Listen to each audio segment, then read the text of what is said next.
Tata power का share देखो तो क्या है। टाटा देखो कितना बड़ा है। टाटा मोटर्स या टाटा स्टील, टाटा मोटर या टाटा स्टील। अरे थोड़ी का गिर गया, तो बढ़ा हुआ था। हाँ हाँ हाँ, अच्छा है। एक शेयर में 5 रुपया। कितना सर दिए थे? कितना लिए होंगे? आपको पैसा कितना दिया? 2000 सर। ए, हाँ। कल उनको भी खरीदवा दिए रंजन सर को परसों। 9 से 10। चलिए देखते हैं थोड़ा सा बीएसटी पे जो बचा हुआ खत्म कर लो जल्दी। ए बल हल्ला नहीं का क्लास रिकॉर्ड हो रहा है ना, पर हाँ देते हैं तब टेस्ट का रिजल्ट हम आपको देंगे और आपको पर्सनली मिलिएगा। अभी मिलेगा, अभी मिलेगा, अभी मिलेगा, सब मिलेगा। तुम कहीं टेस्ट दी थी? वही तो पूछ रहे हैं, क्यों नहीं आई थी? तबियत नहीं खा था, तुम घूम रही थी। ये अपने घर गई थी, शाम को गई थी, टेस्ट दे सकती थी, मुझको याद है वो दिन।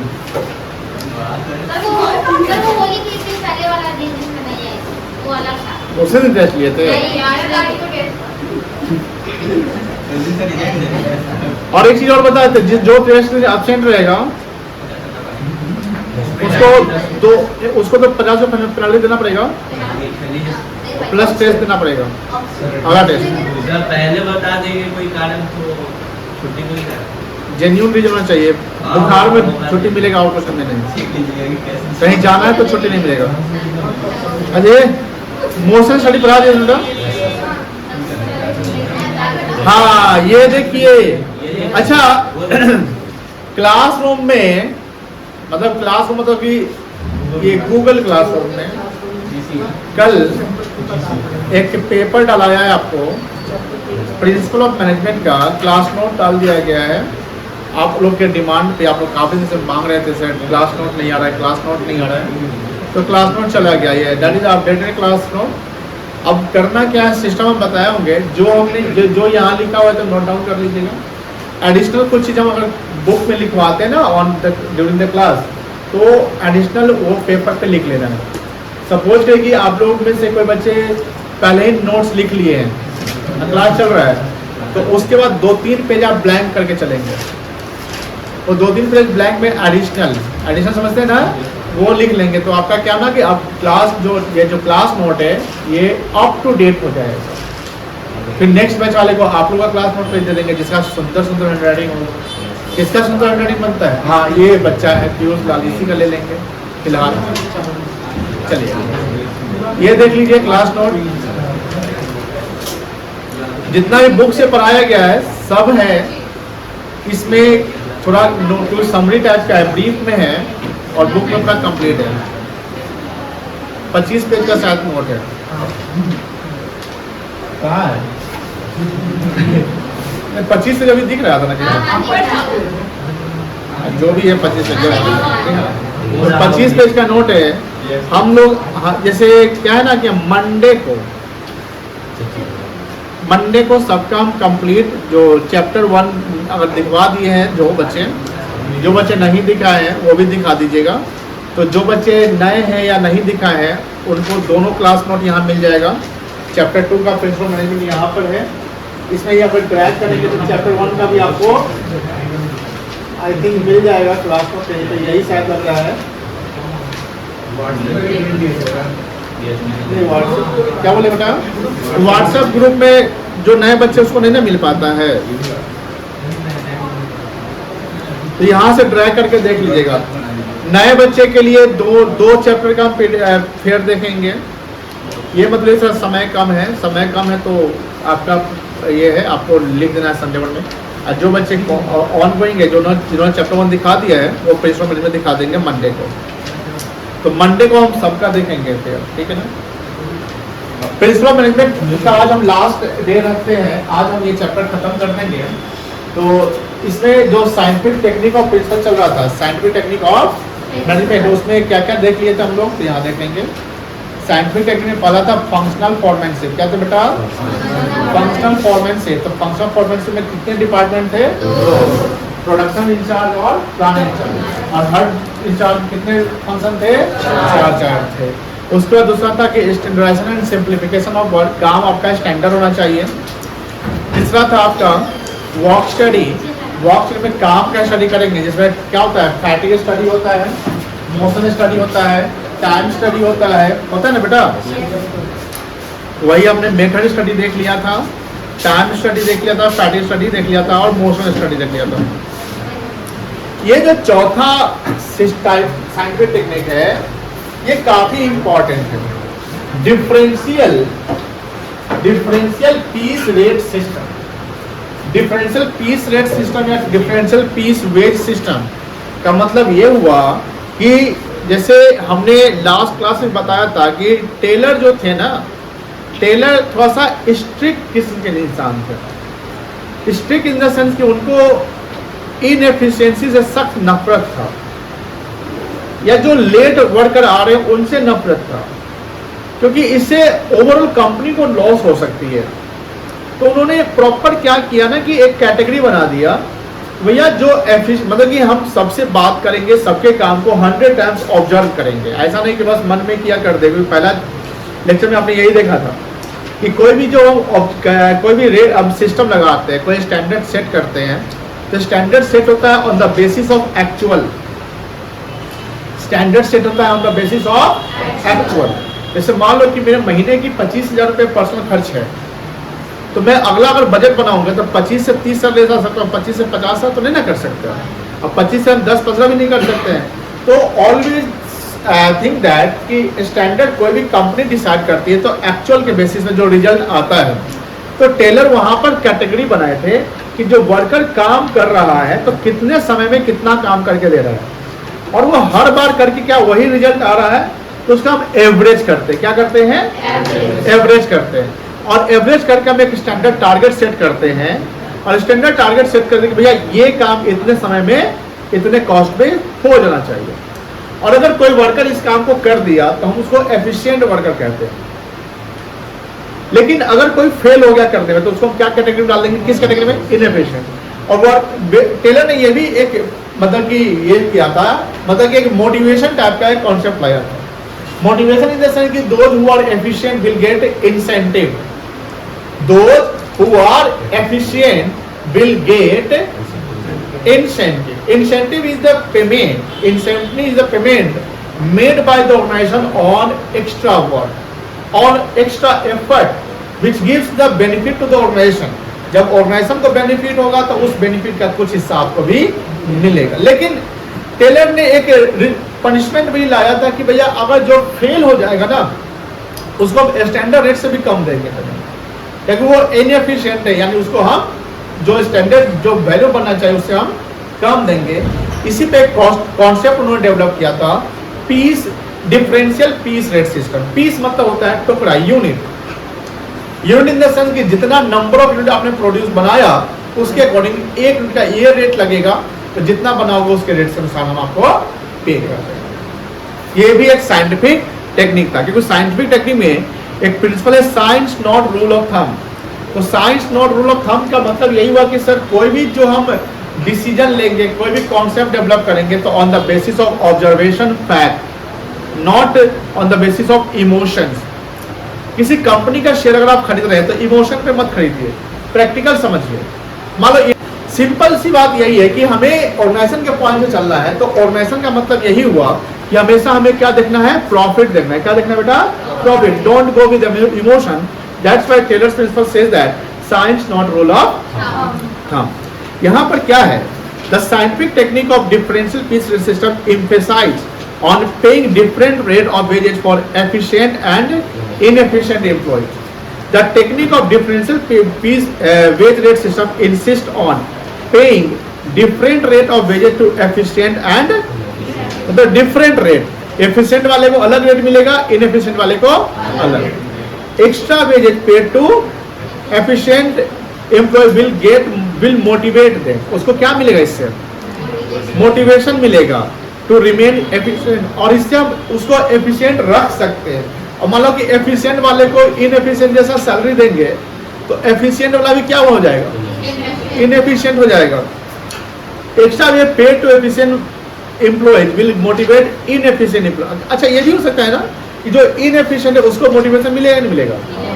भैया हमको कम मिल रहा है, हमको भी ऐसा ही ज्यादा काम करना पड़ेगा। एक को निगेटिव मोटिवेशन मिल रहा है और एक को positive. Employee to come in the category of efficient employee. When payment is given according to number of unit produce, piece rate system, piece टुकड़ा यूनिट, तो हम पेमेंट कैसे करेंगे? टाइम बेसिस पे नहीं, पीस रेट पे। बताइए, अगर आप बिजनेस में हैं, आप कोई काम, आप अकाउंटेंट है, आप चार्टर्ड अकाउंटेंट किसी कंपनी के, प्रैक्टिकली समझिए, if you are chartered accountant of organisation where 1000 workers works daily, कोई कंस्ट्रक्शन कंपनी जैसे डीएलएफ कंपनी का आप सीए हैं, डीएलएफ, एनएचपीसी, एलएनटी, ऐसी टाटा के शेयर सीए हैं, तो आपको कंपनी कैसे आपको सैलरी या पेमेंट कर रही है, तो क्यों कर रही है? क्योंकि भैया आप कंपनी के लिए फायदा पहुंचाएंगे। तो अगर 1000 वर्कर डेली कहीं काम कर रहा है और वहां पर पेमेंट डेली वेजेस पे है, किस पेमेंट पे कैसे है? डेली वेजेस पे है, तो आपको जो डेटा आ जाएगा ना, आप अकाउंटिंग करेंगे, ऑडिट करेंगे, तो आप कहेंगे हाँ वेजेस कितना है, तो बोलेगा 1000 वर्कर एक का 500 दे रहे हैं, 1000 गुने 500 कितना हो गया? 5 लाख। तो डेली का 5 लाख का वेजेस जा रहा है। आप पूछेगा ऑर्गेनाइजेशन के मैनेजमेंट से, किससे पूछिएगा? मैनेजमेंट से, कि आप पेमेंट डेली वेज क्यों करते होंगे? 1000 वर्कर में कोई वर्कर लेजी भी तो होगा, आलसी भी तो होगा, कोई ज्यादा भी काम करता होगा, कोई कम काम करता होगा, लेकिन सबको आप 500 दे रहे हैं, तो मैनेजमेंट सोचेगा ना कि हाँ सही बात, तो सही बोल रहे हैं। ये बोलो एक मतलब कुछ ऐसे वर्कर है जो कम काम करते हैं, फिर उनको हम 500 देते हैं, कुछ वर्कर ज्यादा मेहनत उनको 500 देते हैं, और जिनको हम 500 देते हैं ज्यादा वाले को, वो भी गुस्सा रहता है कि भैया उसको भी 500 उसको भी 500, लेकिन हम लोग का सिस्टम है 500 डेली रेट देने पे। तो एज ए चार्टर्ड अकाउंटेंट आप क्या कर सकते हैं? भैया आप अपना टेक्निक चेंज कर लीजिए ना, आप पेमेंट मेथड चेंज करिए। मैनेजमेंट पूछे क्या करना है बताइए, तो सर आप पीस रेट लगा दीजिए कि एक टारगेट सेट कर कि इतना काम करने पे इतना पैसा मिलेगा। इससे क्या होगा कि जो कम काम कर रहा होगा उसका कम हो जाएगा, जो ज्यादा काम कर रहा होगा ज्यादा हो जाएगा, तो आपको फायदा होगा। तो मैनेजमेंट इस पर एक्शन ले सकती है। अब मान लो जहां डेली का पेमेंट 5 लाख जा रहा है और आपके आइडिया से उसका पेमेंट मान लो 4,80,000 ही हुआ, डेली का 4,80,000 यानी 20,000 बचवा दिए डेली का, तो एक दिन का अगर 20,000 बचा दिए तो एक महीने का कितना बच गया? 6 लाख। एक महीने का कितना? 6 लाख। 12 महीने का 72 लाख रुपया बचवा दिए। अब 72 लाख अगर आपके डिसीजन से मैनेजमेंट को बच गया, कंपनी का सर 5 लाख रुपया आपका सैलरी बढ़ा देता है। हो सकता है नहीं हो सकता है? सब जगह ये काम करता है, सब जगह ये काम करता है। इसलिए इसका डेवलपमेंट करिए। फिजिकली कितना काम कम करोगे उतना ही कमाओगे, इसलिए मेंटल काम करो। कैसे काम करो? ऐसा आइडिया, ऐसा टेक्निक डेवलप करो कि किसी कंपनी का ग्रोथ हो। तो यहाँ पर जो टेलर थे उन्होंने यही सिस्टम अप्लाई किया कि भैया हम डेली पेमेंट नहीं करेंगे, डेली वेजेस नहीं देंगे आपको, हम आपको पीस रेट देंगे। इससे फायदा क्या होगा कि हम 1000 वर्कर को जो काम दिए हुए हैं, आराम से हम ऑफिस में एसी में बैठे हुए, गर्मी है, वर्कर काम कर रहा है और वो काम करना बंद कर देगा तो उसका नंबर यूनिट प्रोड्यूस कम होगा। ऑब्वियस बात है उसको पेमेंट हम कम देंगे। शाम को तो पूछेंगे ना कितना बनाया, समझ गए?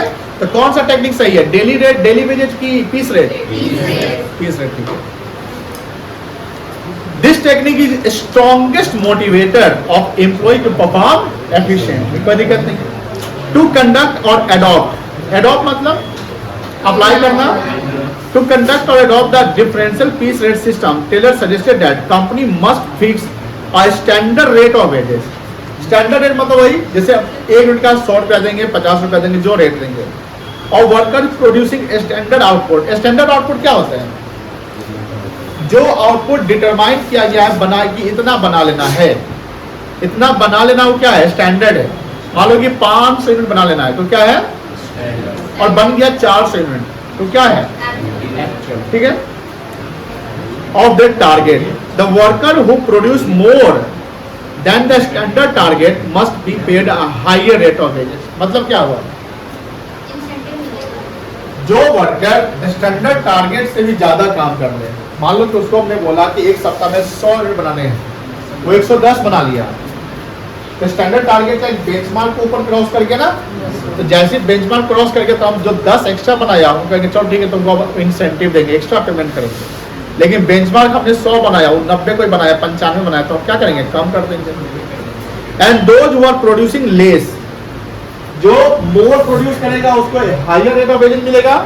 Higher rate of wages, higher rate of wages का मतलब समझो ध्यान से, 20% का कौन से बताए थे, मान लो एक का हम 10 रुपया देते हैं और हम अगर ज्यादा बना लीजिएगा तो हम 20% आपका इंसेंटिव बढ़ा देंगे, तो 10 का 20% कितना होगा, 2 होता है, तो 10 प्लस 2 कितना मिलेगा आपको, 12 मिलेगा।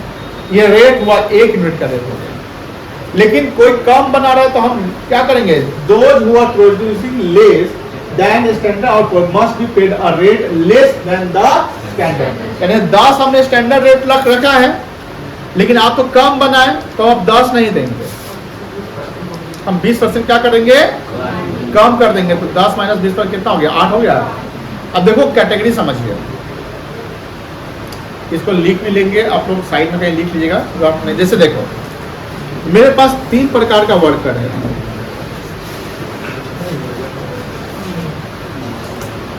क्या किसका किसका नाम ले बताइए। मान लो सैयद है, आशीष है, आर्यन है। हमारे यहाँ 3 प्रकार के वर्कर हैं। अब देखो ये पहले देख लो, स्टैंडर्ड आउटपुट। स्टैंडर्ड आउटपुट मतलब कितना बनाना है, तो सबको हमने 100 यूनिट बना दिया, बोल दिया कितना बनाना है तीनों को। और स्टैंडर्ड यहाँ पर रेट है, ऐसा मतलब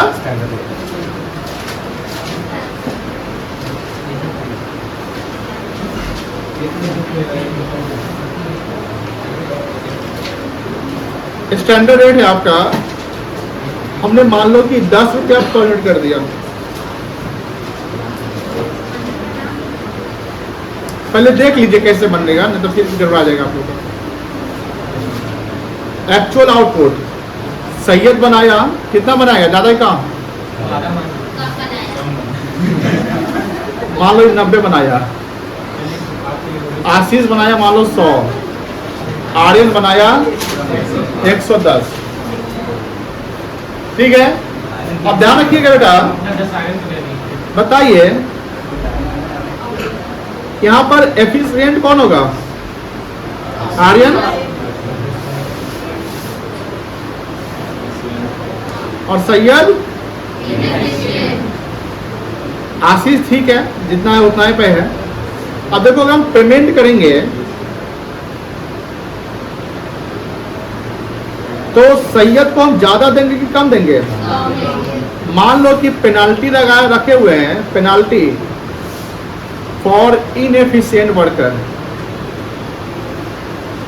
जो इनएफिशिएंट वर्कर होगा उसको हम पेनाल्टी लगा देंगे 20% less than the wage rate, standard wage rate, ठीक है ना।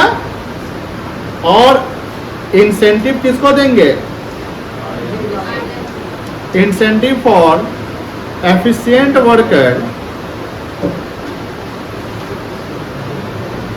देखो केस स्टडी में सवाल सब पूछता है, बीएसटी में जो क्वेश्चंस आएंगे जब तक केस स्टडी से। एक बार एक ऐसा सवाल इस बार आया है सीबीएसई वाले का कि वो क्वेश्चन प्रिंसिपल ऑफ मैनेजमेंट का भी था, डायरेक्टिंग का भी था, कंट्रोलिंग का भी, यानी एक केस स्टडी में 3 चैप्टर से क्वेश्चन था। तो ध्यान रखिएगा, केस स्टडी जितना स्ट्रॉन्ग रहेगा ना उतना चैप्टर इजी हो जाएगा। जितना समझने में आसान बीएस लगता है ना उतना आसान नहीं है। हाँ, तो इंसेंटिव फॉर एफिशिएंट वर्कर 20% नहीं लिखे, देखिए देखिए, मोर देन द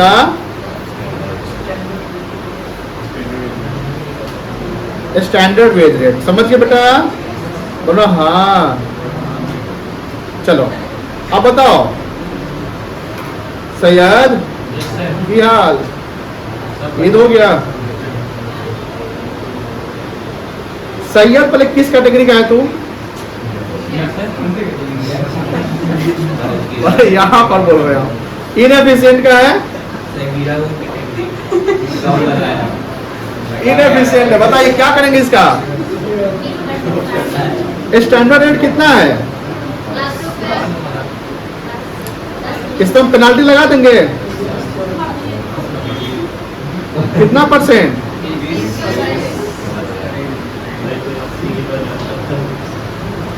कितना आएगा ये? तो इसका पेमेंट कितना होगा? क्या छोड़ दो, अब पेमेंट बाद में करेंगे। दूसरा कौन है? आशीष है। आशीष बोले देख तू ज्यादा नहीं बना, जितना बोले उतना बनाया, तो तुमको हम 10 से देंगे, ना तुमको पेनाल्टी ना तुमको इंसेंटिव। ठीक है? आर्यन से खुश हुआ वो पर क्या? आर्यन किस कैटेगरी का है? एफिशिएंट का है। इसका 10 रुपया रेट है और इसमें इसको इंसेंटिव मिला। क्या मिला? 20%। कितना हुआ? 2 रुपया। कितना मिल गया आर्यन को? 12। अब देखो सैयद कितना तू बनाया था? 90। तो 90 गुने 8 कितना लेगा तू? 720 लेगा। तो सैयद आशीष तू कितना बनाया था? 100। 10 के अनुसार कितना? आर्यन कितना बनाया था? गुने कितना गया? बताओ सैयद और आर्यन के 20 का अंतर है। अब 20 में कितने का अंतर है? 600 रुपए का अंतर है। This is the differential piece rate system. मतलब कि अब देखो इसमें किसको, तीनों को मोटिवेशन मिल रहा है? किसी को आर्यन को मिल रहा है, तीनों को मिल रहा है। अब सैयद बोलेगा ना कल से हम भी ज्यादा बनाएंगे। आशीष बोलेगा काश एक ज्यादा बना लिए रहते, 100% जो पड़ जाते हैं। कल को 110 120% मिलता। आर्यन तो ठीक है, आर्यन बोलेगा हाँ वो हम आगे भी ऐसे ही बनाते रहेंगे। तो तीनों के लिए मोटिवेशन है। लेकिन हाँ कैटेगरी कर दिया गया। इसे मैनेजमेंट को फायदा ये हो रहा है कि भैया ये जो लेजी टाइप का इंसान है इसको कम मिल रहा है, क्योंकि अगर इसको डेली पेमेंट करते हैं तो इसके साथ वो ये होता है, क्या बोलते हैं उसको? अन्याय है, अन्याय हो जाता है, इनजस्टिस होता है। यानी इक्विटी जस्टिस यहाँ प्रिंसिपल अप्लाई हुआ। चलिए कोई दिक्कत नहीं है, नोट करिएगा आप। क्या नहीं किए सर, दिखाइए आपका बात मान रहे हैं। पानी लाया था बोला था। डिफरेंशियल समझ के बेटा। Mental revolution. अच्छा मेंटल रिवॉल्यूशन कैसे आता है? सोच बदलने से। Very good. मतलब कि ब्रेन वॉश करना बहुत लोगों का जरूरी होता है। अगर कोई निगेटिव है तो उसका ब्रेन वॉश जरूरी नहीं जरूरी है। अगर मान लो कि हम किसी भी एम्प्लॉय का जो निगेटिव सोचता है, क्या वो लेजी है, कुछ ऐसे लोग हैं वर्कर इनएफिशिएंट है, तो उनके अंदर में हमें एक ऐसा मतलब कि एफिशिएंसी लेवल डालना। अब एफिशिएंसी लेवल का मतलब नहीं कि उसको डेली नारियल पानी जूस पिला तो एफिशिएंट हो जाएगा। वो आपके एटीट्यूड पे डिपेंड करता है। किस पे डिपेंड करता है? आप कितने एटीट्यूड से, आप कितने एक्टिवली आप और एनर्जेटिकली काम कर रहे हैं। अब अगर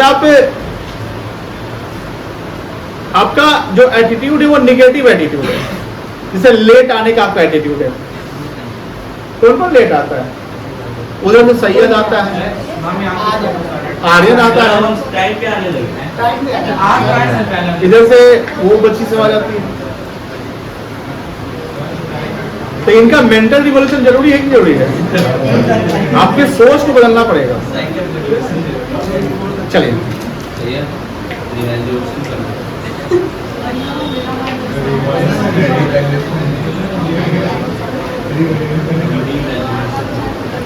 देखिए बेटा, the objective of mental revolution are change in the mental attitude of worker and management towards each other, harmony not discord,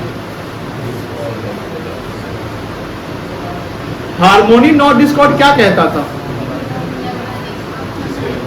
कि जो मैनेजमेंट लेवल जो डिपार्टमेंट है और वर्कर डिपार्टमेंट है उनके बीच में कोऑपरेशन कोऑर्डिनेशन होना चाहिए।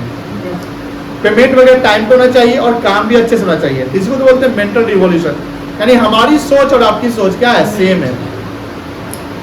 कोऑपरेशन, कोऑपरेशन मतलब क्या होता है प्रीति, आप बताइए। ऐसे ही नहीं होता है, कुछ और होता है, बोलिए। तो बताओ अंकित, क्या होता है कोऑपरेशन? सहयोग, सहयोग होता है। हाँ सहयोग, सहयोग, सहयोग मतलब सहयोग करना, साथ देना between the worker and the ruling out feeling of suspicion. Suspicion का मतलब क्या होता है? शक, डाउट और prejudice from the mind of worker and management to adopt systematic thinking. गांव सब में या सोसाइटी में कुछ महिलाएं ऐसी होती हैं, हमेशा शक की निगाहों से देखें,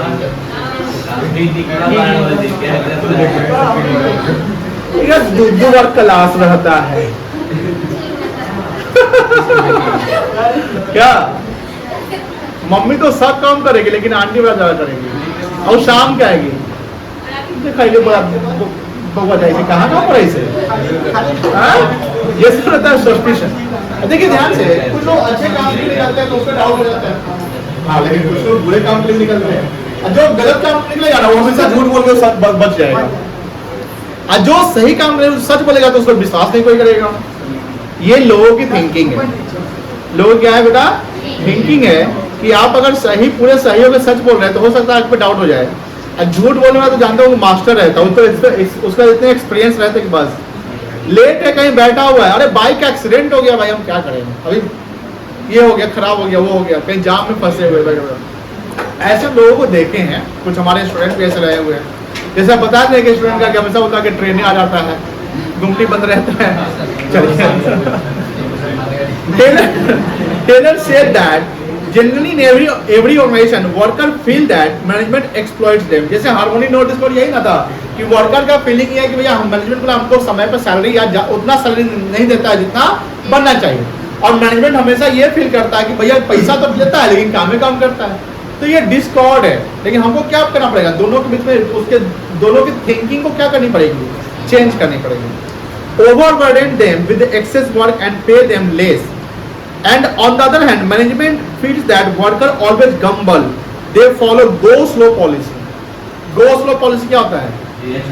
भाई वो तो खुद ढील रही है, ए भाई लेट देख कम काम कर, ज्यादा काम करेगा तो बस हो जाएगा, पैसा उतने मिलेगा, डेली रेट, यही तो कॉन्सेप्ट कहते हैं। तो गो पॉलिसी। डैमेज द इक्विपमेंट मतलब कंस्ट्रक्शन साइट पे जो जैसे कुछ लोग ऐसे होते हैं, सैलरी 2 दिन नहीं दी, वर्कर वेजेस नहीं दीजिएगा, बस एक दो को जो ईंटें गिरा दिया, अब 5 ईंट अगर आपको तोड़ दिया, एक ईंट का कितना कीमत पड़ता है? 17 रुपया। 5 ईंट टूट गया, अब एक ट्रैक्टर ईंटा में 5 अगर ईंटा टूट गया तो आपको तो कोई फर्क नहीं पता चलेगा, लेकिन 85 रुपये का तो नुकसान करा दिया वो आपको।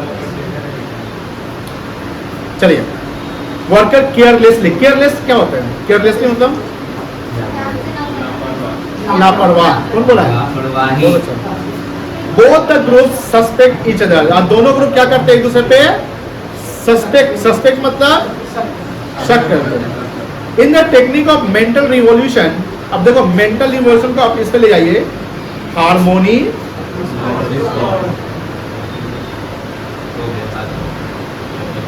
खुशी बताओ तो प्रिंसिपल मैनेजमेंट टेलर के 4 क्या क्या थे? Rule of thumb,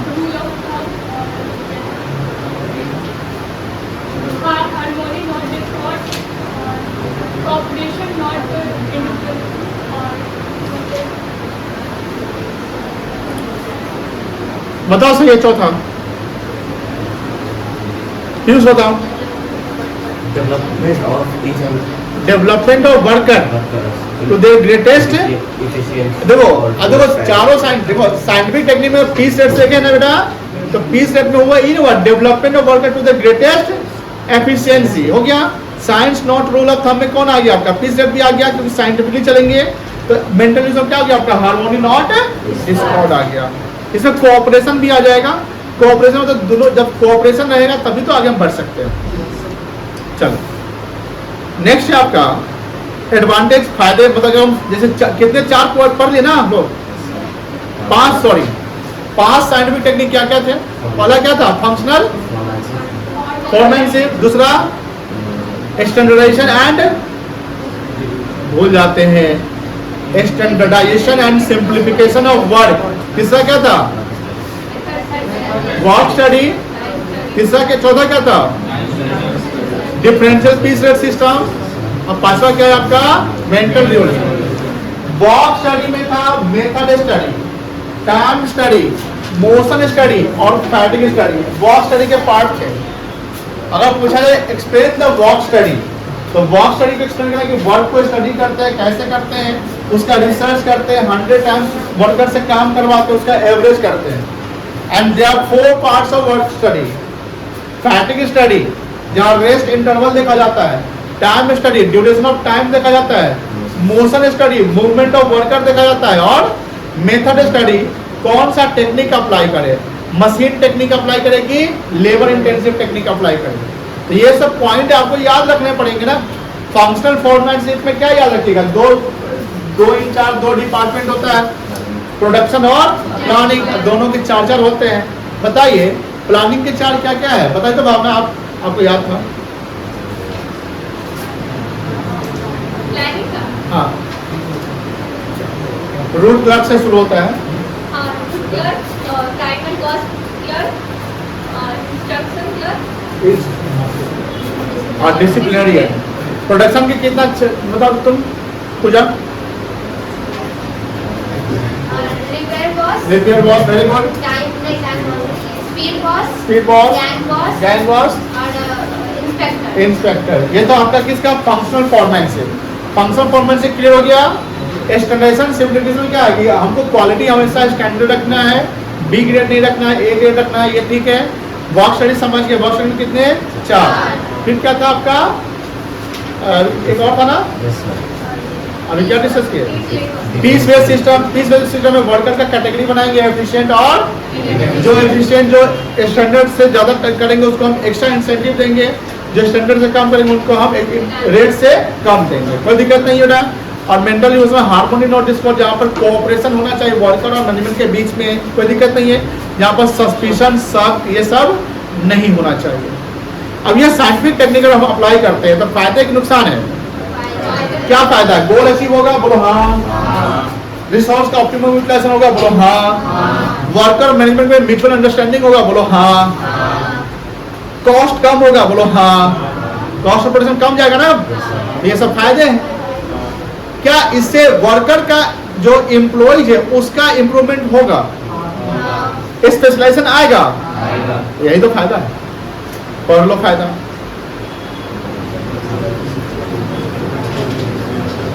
scientific technique apply करने से इंप्रूव होगा क्या? एफिशिएंसी और स्पेशलाइजेशन आ जाएगा। वर्ड पे ध्यान रखिएगा।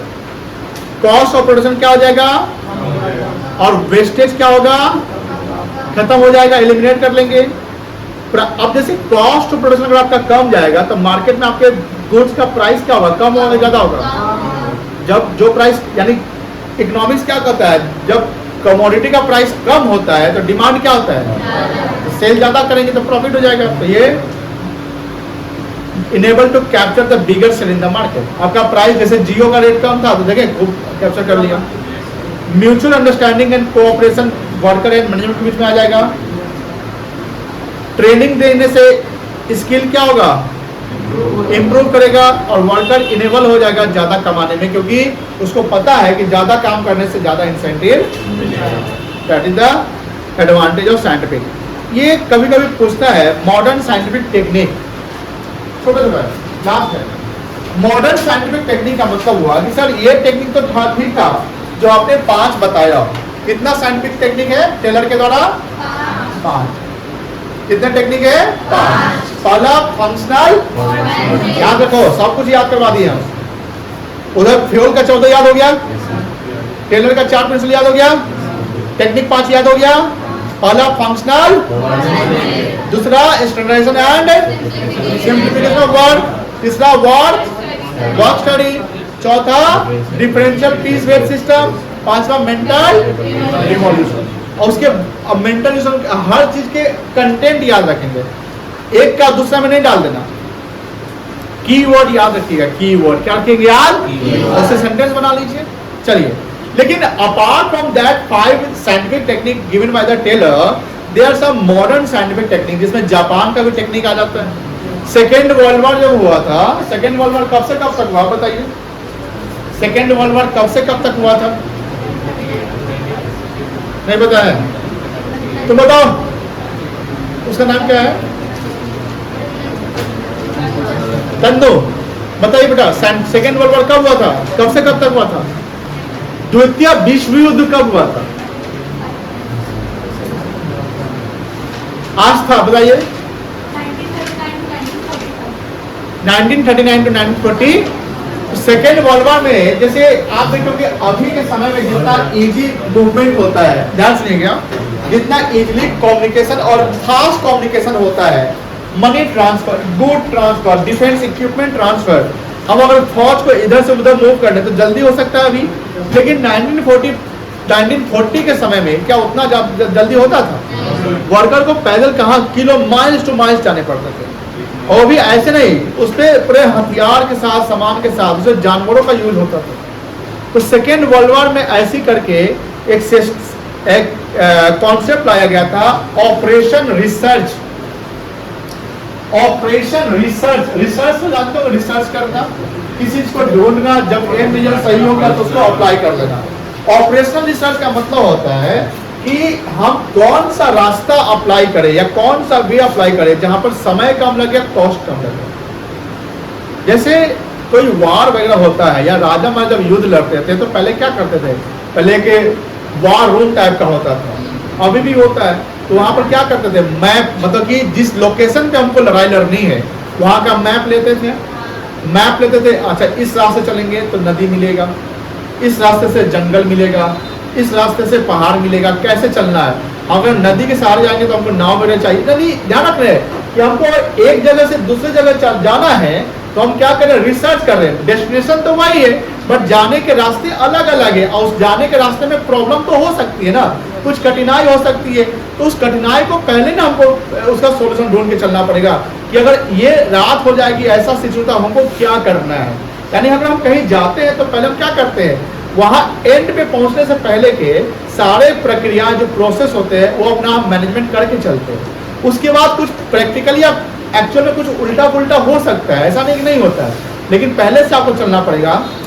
That is the concept of operation research. उसको क्या बोलते हैं, ऑपरेशन रिसर्च।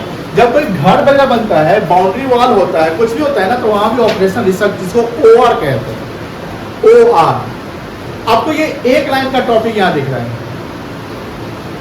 लेकिन जब आप CA करोगे ना तो CA फाइनल ईयर में, मतलब कि लास्ट लेवल में, ये जो है ना एक अलग चैप्टर ही है जिसपे एग्जाम में 20-20 मार्क्स के क्वेश्चन पूछते हैं CA के एग्जाम में। जितना ज्यादा इंपॉर्टेंट टॉपिक है ऑपरेशन रिसर्च, बिकॉज ये जो है, जैसे ये जो टेक्निक है ये कॉस्ट अकाउंटेंट के लिए ज्यादा होता है, क्योंकि जहां इंडस्ट्री होती है ना, इंडस्ट्री, वहां पर ये यूज किया जाता है। क्योंकि भैया अभी जैसे हमने बताया कि वर्कर को अगर हम काम करवाए अपने टेक्निक को चेंज करके, तो कंपनी का 50 लाख का ये कॉस्ट घट गया ना। तो यही है कि जब हम ये टेक्निक अप्लाई करते हैं जैसे कॉस्ट हमारा क्या हो जाए, रिड्यूस हो जाए। देखो यहाँ पर क्या है, operation research, it was developed during the second world war to optimise the deployment. क्या लिखा हुआ है, डिप्लॉयमेंट, डेवलपमेंट नहीं, डिप्लॉयमेंट। डिप्लॉयमेंट मतलब क्या होता है, छुपाना नहीं होता है। डिप्लॉयमेंट मतलब होता है डिप्लॉय करना, यानी किसी चीज को वहां पर पहुंचाना, रखना, डिप्लॉयमेंट रहता है।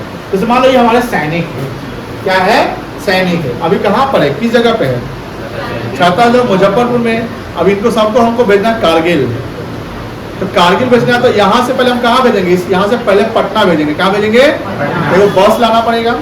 चल जल्दी बैठो, सब बैठ गया, चलो बस खुल गया पटना के लिए। पटना एयरपोर्ट पहुंचा, पटना एयरपोर्ट पहुंच गया। अब मेरा काम पटना एयरपोर्ट तक पहुंचाना था, और वहाँ एयरफोर्स की मानो कि अपना एक प्लेन होगा, चलो सब लोग बैठो उसमें। वहां से सीधे उड़ेगा तो कहाँ पहुंचेगा, जम्मू, श्रीनगर, कहीं वहां पे होगा।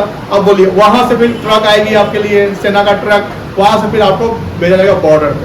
Deployment of army. तो सेकेंड वर्ल्ड वॉर में यही ना था कि हम सैनिक को कैसे डिप्लॉय करें, तब लड़ाई होगी। चलिए सेकेंड है लीन मैन्युफैक्चरिंग।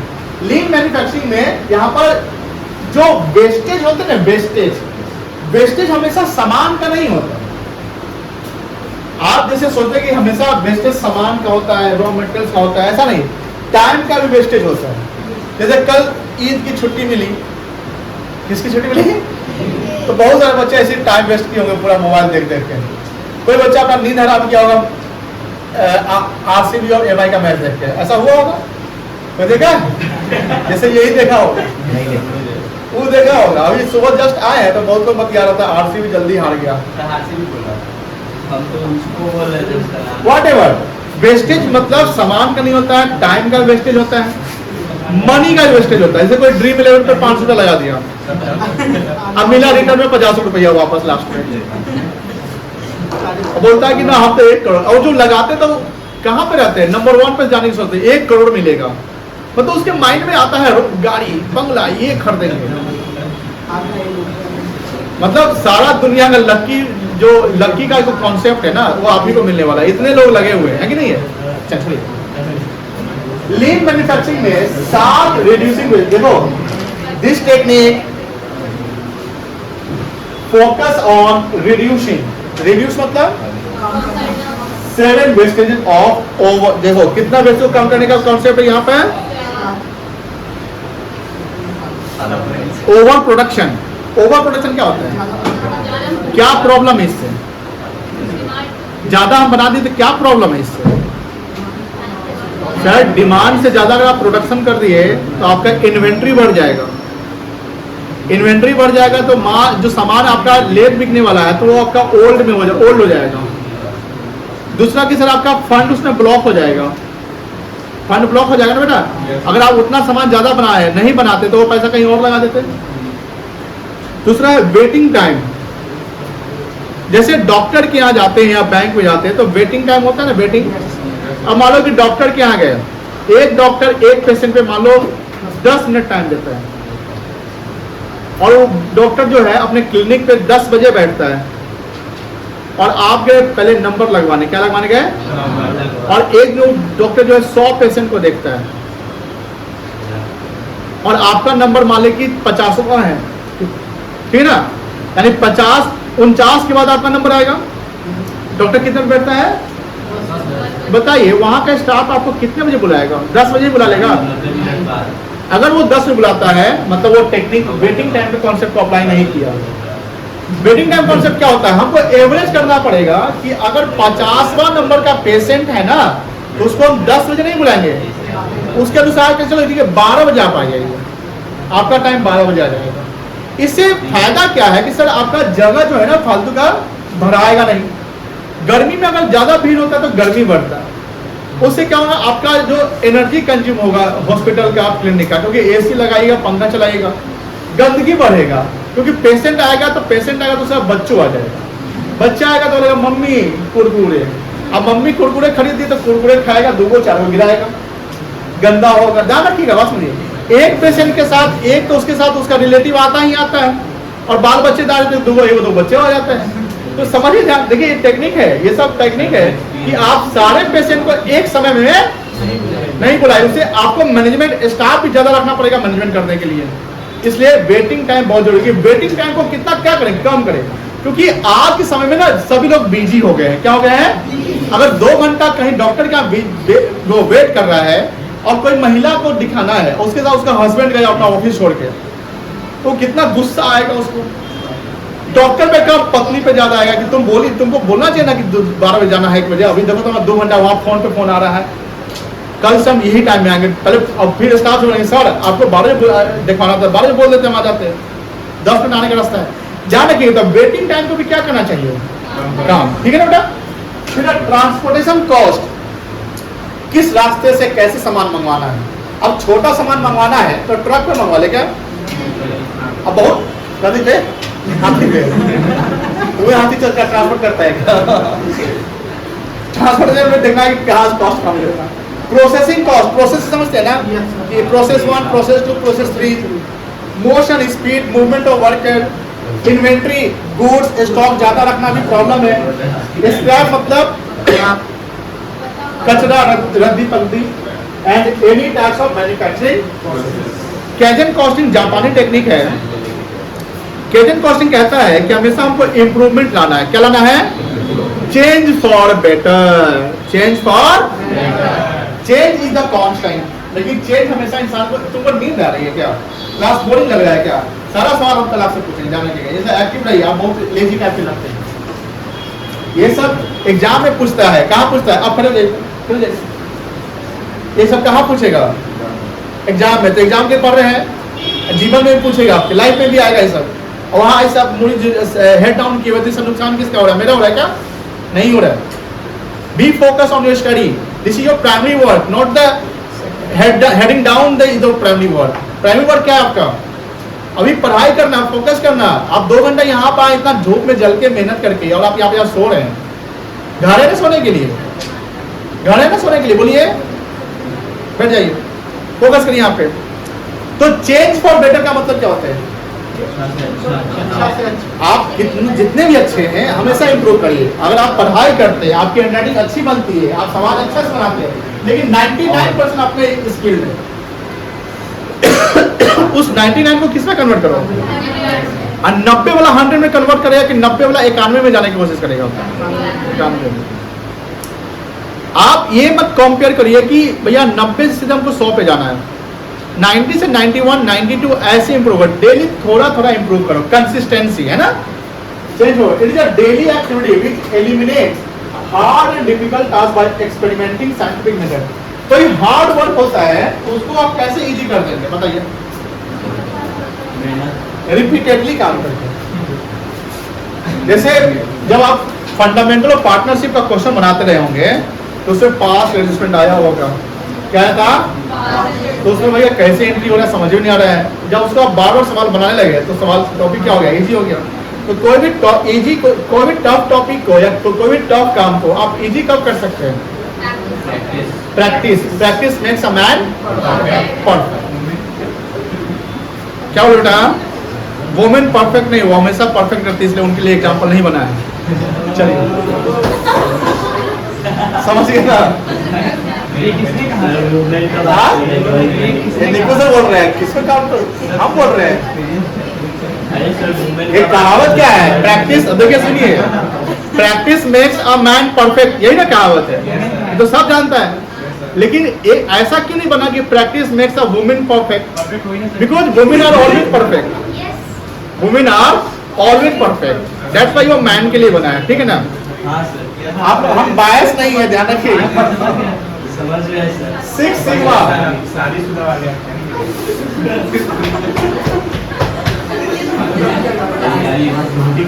सिक्स सिग्मा क्या होता है? 99.99999%। ये पहला, सबसे पहले ये लाया था कंपनी, मोटोरोला कंपनी। कौन लाया था? मोटोरोला। 6 सिग्मा। और जस्ट इन टाइम मैन्युफैक्चरिंग क्या होता है? जैसे कभी चाय की दुकान पे गए हैं तो बोल चाय पिए होंगे ना, तो भैया चाय दीजिए, तो क्या चाय बना के पहले से स्टॉक खूब रखता है कि जाते चाय बना के देता है? Just in time, just in time. Demand आया, चलो अब प्रोडक्शन करते हैं। अब इसका मतलब नहीं कि आपको वेट करवा दे, थोड़ा बहुत रखेंगे हम स्टॉक में, थोड़ा बहुत हम स्टॉक में, ज्यादा स्टॉक बना के नहीं रखेंगे। यही है just in time. Just in time तो जैसे डिमांड आएगा हम प्रोडक्शन करेंगे। मिठाई वाला पूरा मिठाई बना के थोड़ी रख लेता है, जस्ट इन टाइम। फ्रूट्स वाले, वेजिटेबल्स वाले पूरा नहीं ना खरीद के बाद स्टॉक करता है, जस्ट इन टाइम। जब डिमांड उसके अनुसार हम सप्लाई करेंगे। हो गया? खत्म हो गया है। इसका भी टेस्ट, अच्छा टेस्ट का भी राउंड होगा ना? क्या थोड़ा सा बच गया? ये देखिए, ये डिफरेंस खुद से पढ़ लीजिएगा।